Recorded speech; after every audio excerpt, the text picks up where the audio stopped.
Në rast të zjarrit, të gjitha shpresat varen tek njësiti i zjarfikësve, por në SOAREK ata mund të ndodhë që të mbesin në rrugë për shkak të ndonjë defekti në automjetet e tyre të vjetruara. Zjarfikësit e kësaj komune kryen shërbime me teknikë të viteve të 70-ta dhe punojnë në një objekt që nuk i plotson as kushtet elementare. Po shumë shpesh na ka ndodhur kjo që kemi met edhe gjatë rrugës shumë defekte. Domthon automjetet tona jetin defekt gjatë shkues në intervenim kemi pas shumë vështirësi. Sipas tij, çdo gjë është e vjetër në shërbimin e tyre, teknika, pompat, pajisjet personale dhe automjetet. Bytyqi tregon se për shkak të vjetërsisë, kamioni në rast të urgjencës nuk mund të niset menjëherë për të intervenuar. Një kohë qatë me pëjsh më mush ajër, më spare ajër, që janë të regën, si që po dhe vetë teknikë shumë e vjetër. Dhe të rrënë ora dhe me bëjt disa minuta, që automjeti zjarfikësa duhet për 1 minutë me startuar, këta disa minuta në do të me bëjt për me startu me dalë në rrugë.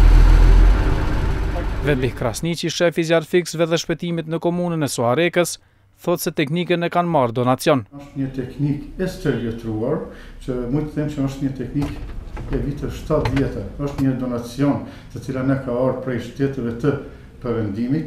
Më shumë të kemë teknik ose donacione të cilat ne kanë prej qeverisë austriake dhe asaj gjermane. Domthon teknika e cila është e stërvjetruar për momentin e kryen funksionin e vet, por me vështirësi.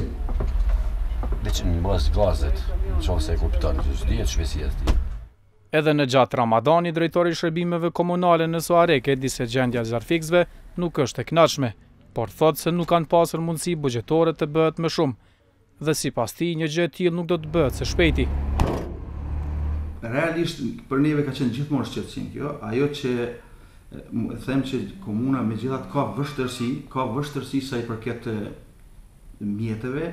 Mirë po, unë si drejtor dhe ne si drejtori përgjithësi kem planifikuar që SPAK-u në vitin 2016 kem propozu tash me planifikimin që po e bëjmë të ndajmë mjete për blerjen e SPAK-u një automjeti të ri.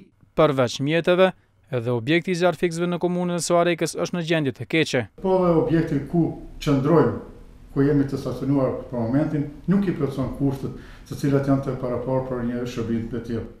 Siç duket, shërbimi i zjarfikësve edhe për një kohë të gjatë do të mbetet në këtë objekt, pasi komuna e SOAREK-ës nuk ka në horizont ndonjë zgjidhje për këtë çështje. Ndërsa sa i përket objektit kemi pak probleme edhe me hapësirën, për shkak se komuna nuk ka një hapësirë të përshtatshme të cilën mund ta ndajë për të ndërtuar një lokacion të ri. Për të qenë ironia edhe më e madhe, shërbimi i zjarfikësve SOAREK-as përballet edhe me numrin e vogël të punëtorëve.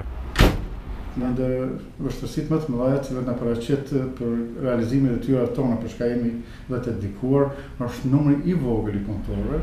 Shërbimi i zjarfikësve në SOAREK është themeluar si shoqat në vitin 1975, ndërsa është funksionalizuar në vitin 1999 si shërbim i zjarfikësve.